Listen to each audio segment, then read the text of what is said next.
as a craft, regardless of the means and regardless of the obstacles. I have some questions. Why has so much journalism succumbed to propaganda?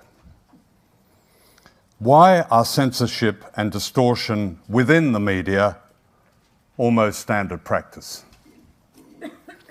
Why do great newspapers like the New York Times and the Washington Post deceive their readers? Why are young journalists not taught to understand media agendas and to challenge the high claims and low purpose of fake objectivity? You know, these are, I believe, urgent questions. The world is facing the real possibility of major war, perhaps nuclear war, with the United States clearly determined to isolate and provoke Russia and eventually China. This truth is being turned upside down, inside out, by journalists, including those who promoted the lies that led to the bloodbath in Iraq in 2003. Now, among those tending this conference are distinguished names with extraordinary achievements in disclosure and the analysis. Or is the media a mirror we'd prefer not to look at? The times we live in are so dangerous and so distorted in public perception that propaganda is no longer, as Edward Bernays called it, an invisible government. It is the government. It rules directly, often without fear of contradiction. And its principal aim is the conquest of us, our sense of the world, our ability to separate truth and lies from lies. The information age that we refer to, in my opinion, is principally a media age. We have war by media, censorship by media, retribution by media, demonology by media, diversion by media, a surreal assembly line of obedient cliches and false assumptions. This power to create a new reality has been building for most of my career as a journalist. 45 years ago, a book called The Greening of America caused a sensation. On the cover were the words, "There is a revolution coming. It will not be like revolutions of the past. It will originate with the individual," unquote. I was a correspondent in the United States at the time and recall the overnight elevation to guru status of the author, a young Yale academic, Charles Reich. His message was that truth-telling and political action had failed and only culture and introspection could change the world. Within a few years, driven by the forces of profit, the cult of meism had all but overwhelmed our sense of acting together, our sense of social justice and internationalism. Class, gender, and race were separated. The personal was the political, and the media was the message. In the wake of the Cold War, the fabrication of new threats completed the political disorientation of those who 20 years earlier would have formed a vehement opposition to the kind of Big Brother society we've been hearing about today. In 2003, I filmed an interview in Washington with Chuck Lewis, the distinguished journalist who's taking part in this conference. We discussed the invasion of Iraq a few months earlier.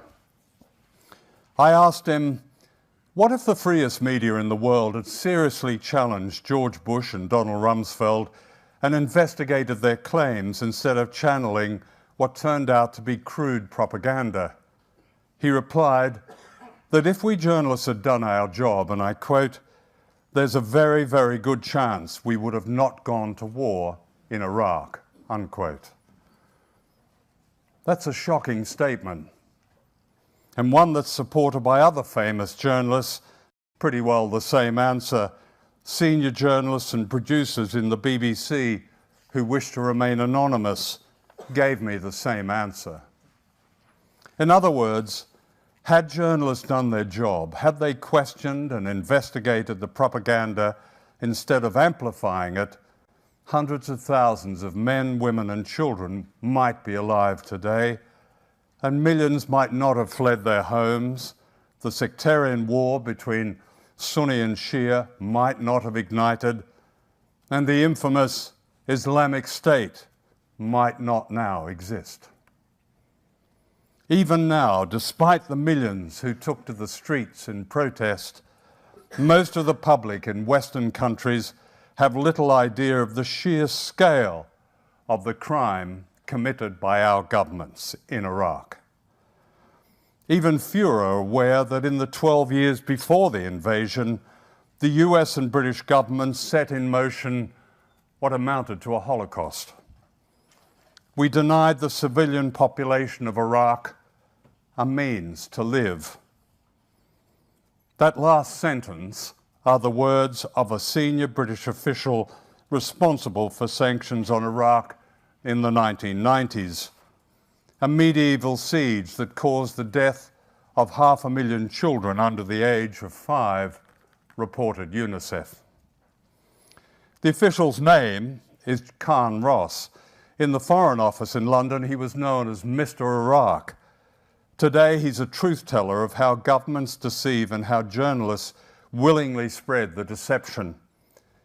We would feed journalists factoids of sanitized information, he told me, or we'd freeze them out, unquote.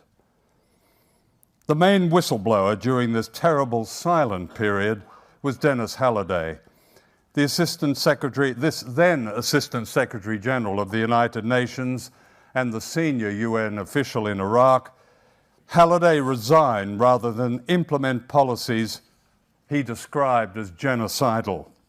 He estimates that sanctions killed more than 1 million Iraqis. That's before shock and awe. What then happened to Halliday was instructive. He was airbrushed, or he was vilified. On the BBC's Newsnight programme, Jeremy Paxman shouted at him, "Aren't you just an apologist for Saddam Hussein?"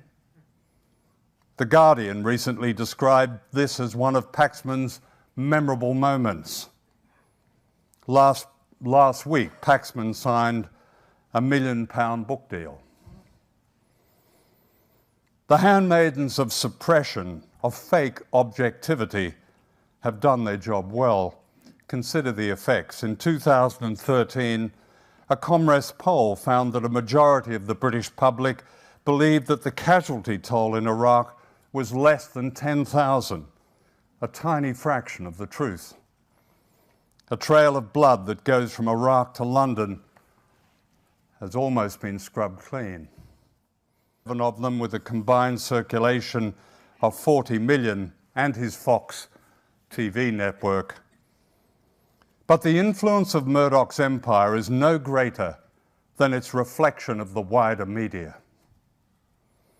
The most effective propaganda is often found not in Murdoch's Sun or on Fox News, but beneath a liberal halo.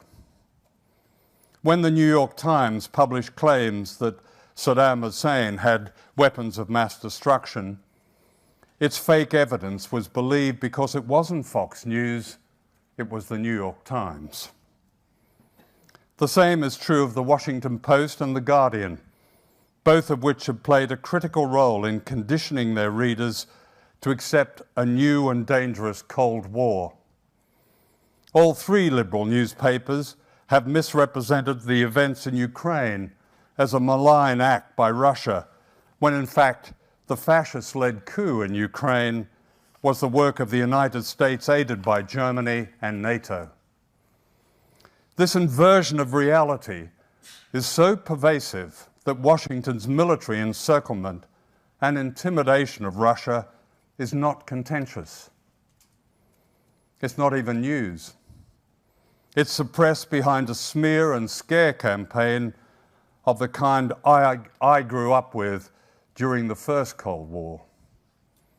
Once again, the evil empire is coming to get us, led by blackouts I can remember. The biggest Western military build-up in the Caucasus and Eastern Europe since World War II is blacked out. Washington's secret aid to Kiev and its neo-Nazi brigades, and the integration of fascists within the Kiev government, and the documented war crimes against the population of eastern Ukraine is blacked out. Evidence that contradicts propaganda that Russia was responsible for the shooting down of a Malaysian airliner is blacked out. And again, supposedly liberal media are the most convincing censors. Citing no facts, no evidence, one journalist identified a pro-Russian leader in Ukraine as the man who shot down the airliner. This man, he wrote, was known as the demon. He was a scary man who frightened the journalist. That was the front page evidence. What the Russian president has to say is of no consequence. He's a pantomime villain who can be abused with impunity. An American general who is head of NATO and straight out of Dr. Strangelove, one General Breedlove, routinely invents Russian invasions without a shred of visual evidence. His impersonation of Stanley Kubrick's General Jack D. Ripper is almost pitch perfect. Sometimes it feels like a class reunion. The drum beaters of the Washington Post, that is, beating the drum for isolating Russia, are the very same editorial writers who declared the existence of Saddam's weapons of mass destruction to be, quote, hard facts, unquote. If you wonder, wrote Robert Parry, how the world could stumble into World War III, much as it did into World War I a century ago, all you need to do is look at the madness that has enveloped virtually the entire US political media structure over Ukraine, where a false narrative of white hats versus black hats took hold early and has proved impervious to facts or reason. Parry is, of course, the distinguished journalist who revealed Iran-Contra. He's one of the very few who investigate the role of the media in this dangerous game. But is it a game? This week, I think yesterday, the US Congress voted on Resolution 758, which in a nutshell says, let's get ready for war with Russia. In the news, whole countries are made to disappear. Saudi Arabia, the source of Western-backed terror across the Middle East, is not a story, except when it drives down the price of oil, as it's currently doing. Yemen has endured 12 years of American drone attacks. Who knows? Who cares? In 2009, the University of the West of England published the results of a 10-year study of the BBC's coverage of Venezuela. Of 304 broadcast reports, only 3 mentioned any of the positive policies introduced by the government of Hugo Chavez. The greatest literacy program in human history received barely a passing reference. In Europe and the United States, millions of readers and viewers know next to nothing about the remarkable, life-giving changes implemented in Latin America, many of them inspired by Chavez. Like the BBC, the reports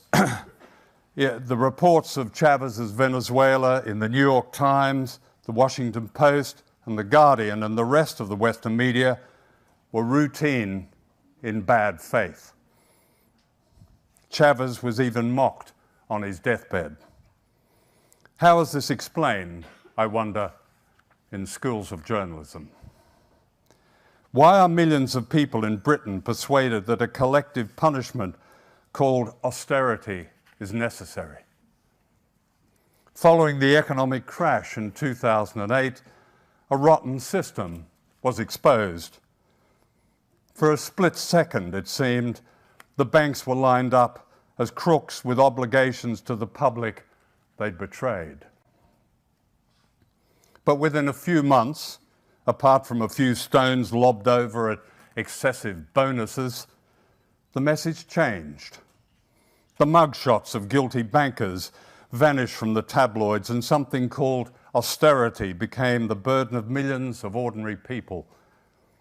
Was there ever a sleight of hand as brazen? Today, many of the premises of civilized life in Britain are being dismantled in order to pay back a fraudulent debt, the debt of crooks. The austerity cuts are said to be £83 billion. That's almost exactly the amount of tax avoided by the same banks and by corporations like Amazon, Starbucks, and Murdoch's News UK. Moreover, the crooked banks are given an annual subsidy of £100 billion in free insurance and guarantees, a figure that would fund transfer of wealth from the bottom to the top. But who's standing up for the majority? Who is telling their story? Who's keeping the record straight? Some are, but they're few. In 1977, Carl Bernstein of Watergate fame revealed that more than 400 journalists and news executives worked for the CIA. They included journalists from the New York Times, Time, and the TV networks. In 1991, Richard Norton Taylor of The Guardian revealed something similar in this country, though not on the same scale. None of this is necessary today. I doubt that anyone paid the Washington Post and many other media outlets to accuse Edward Snowden of aiding terrorism. I doubt that anyone pays those who routinely smear Julian Assange, though other rewards can be plentiful. It's clear to me that the main reason that Assange has attracted such venom, spite, and jealousy is that WikiLeaks tore down the facade of a corrupt political elite, much of it held aloft by journalism. In heralding an extraordinary era of disclosure, Assange made enemies by illuminating and shaming the media's the gatekeepers within the media. He became not only a target, but a golden goose. Lucrative book and Hollywood movie deals were struck and media careers launched or kick-started on the backs of WikiLeaks and its founder. People have made big money while WikiLeaks has struggled to survive. None of this was mentioned in Stockholm this week when the editor of The Guardian and others shared with Edward Snowden the Right Livelihood Award, known as the Alternative Nobel Peace Prize. What was shocking about this event was that Assange and WikiLeaks were airbrushed. They didn't exist. They run people. No one spoke up for the man who pioneered digital whistleblowing and handed The Guardian one of the greatest scoops in history. Moreover, it was Assange and his WikiLeaks team who effectively and brilliantly rescued Edward Snowden in Hong Kong and sped him to safety. Not a word. What made this censorship by omission so ironic and poignant and disgraceful was that the ceremony was held in the Swedish Parliament, whose craven silence on the Assange case has colluded with a grotesque miscarriage of justice. It's this kind of silence we journalists need to break. We need to look in the mirror. We need not only to analyze the metadata, we need to call to account an unaccountable media that services this secret power and a psychosis that threatens world war. Was that ever true? It certainly doesn't wash anymore. What we need is a fifth estate, a journalism that monitors, deconstructs, and counters propaganda and teaches the young to be agents of people, not power. We need what the Russians used to call perestroika, an insurrection of subjugated knowledge. I would call it real journalism. the kind, as Cy Hurst said this morning, that scares power. It's 100 years since the First World War. Reporters then were rewarded and knighted for their silence and collusion. At the height of the slaughter, British Prime Minister David Lloyd George confided in C.P. Scott, editor of the Manchester Guardian, I quote, "If people really knew the truth, the war would be stopped tomorrow. But of course they don't know and can't know," unquote. It's time they knew. Thank you.